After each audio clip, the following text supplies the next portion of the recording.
Hello viewers, in today's session we are going to discuss another important problem from domain of functions, and here we have to find out the domain of this function f of x, that is square root of sine inverse, and here we have in the square brackets 2 times the natural log of x minus 1 over e, where e is the exponential number.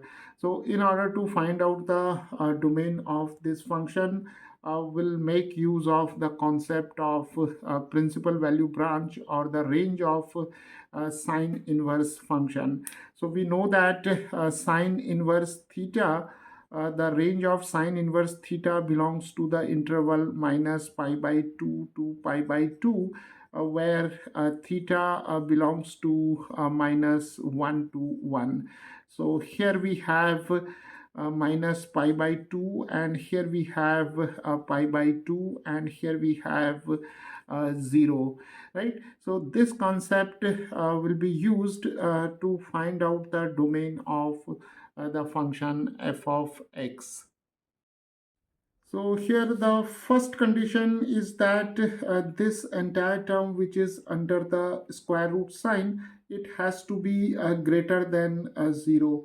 So sine inverse, that is 2 times of natural log of x minus 1 over e, it has to be greater than 0, or this entire term should be positive, because we cannot have a negative expression inside the square root sign, because in that case the number becomes a complex number.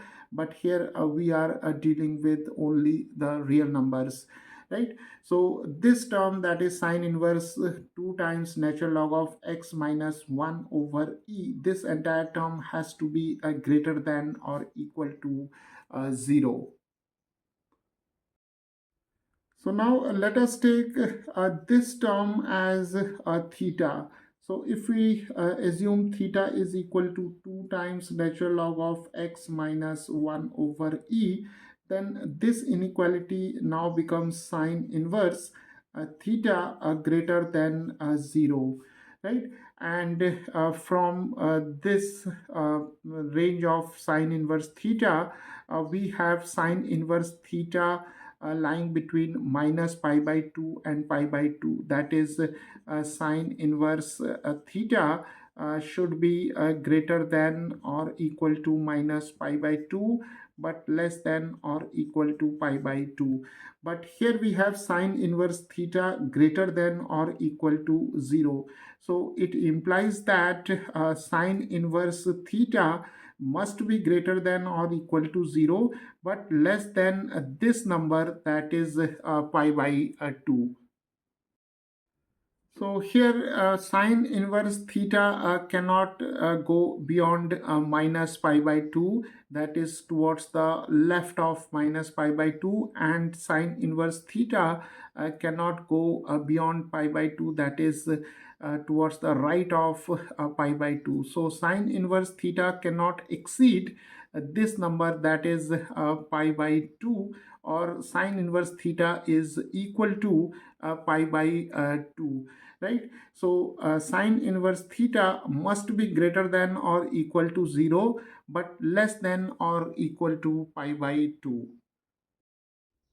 So now we have to modify this inequality, that is sine inverse theta has to be greater than or equal to 0, but less than or equal to pi by 2, because sine inverse theta has to be a positive, right? So we have to discard this interval, that is from minus pi by 2 to 0. So we cannot take the values of sine inverse theta which lies in this interval, and we have to accept only this interval, that is from 0 to pi by 2. So this is 0 and this is pi by 2, right? So now we have to solve this inequality. So let us take the sine of all these three terms.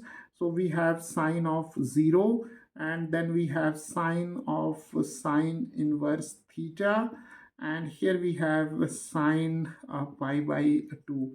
Now the value of sine 0 is 0, and sine pi by 2 is equal to 1. So here we have 0, and here we have simply theta, because we know that sine of sine inverse theta is equal to theta when theta belongs to this interval -1 to 1.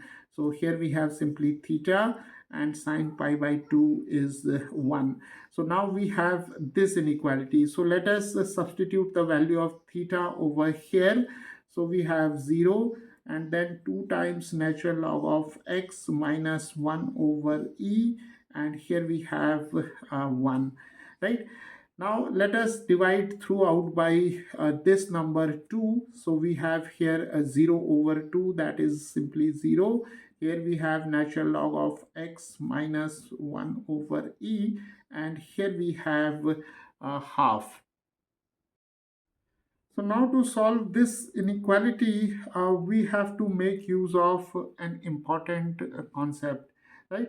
Now see this function, that is y is equal to log of x to the base a, where a is greater than 1. So if a is greater than 1, then this function is an increasing function, right?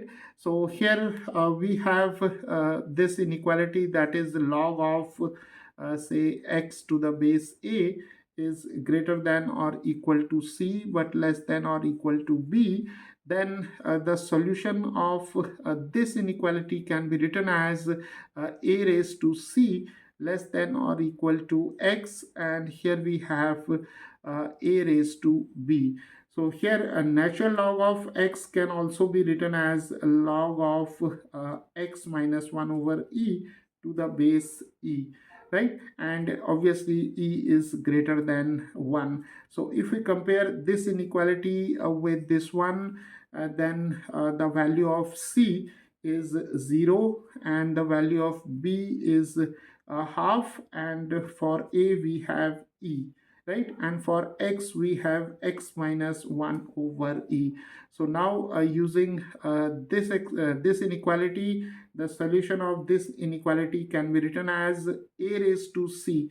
So we have e raised to 0, and then we have simply here x minus 1 over e, and here we have e raised to half. So now here we have e raised to 0 is 1, then we have x minus 1 over e, and here we have e raised to half, that is square root of e. So now adding 1 over e throughout, so we have 1 plus 1 over e, and here 1 over e get cancelled when we add 1 over e throughout. So here we have x, and here we have 1 over e plus square root of e. So the domain of this function f of x is now given by this interval that is closed from both the ends. So we have 1 plus 1 over e to 1 over e plus square root of e. So this is the required domain of this function f of x.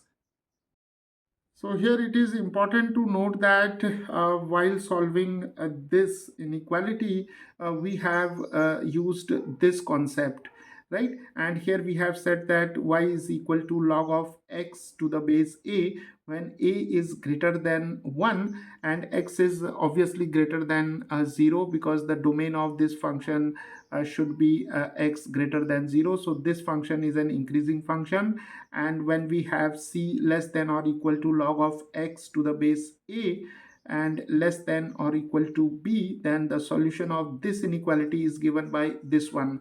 So x greater than or equal to a raised to c less than or equal to a raised to b, right? But here we can directly solve this inequality by raising all the three numbers here to the power of e. So we can also write it like this: e raised to 0, then we have e raised to log of e, and here we have x minus 1 over e, and here we have e raised to half, and using this result e raised to log of e, and here we have p is equal to p. For p we have x minus 1 over e.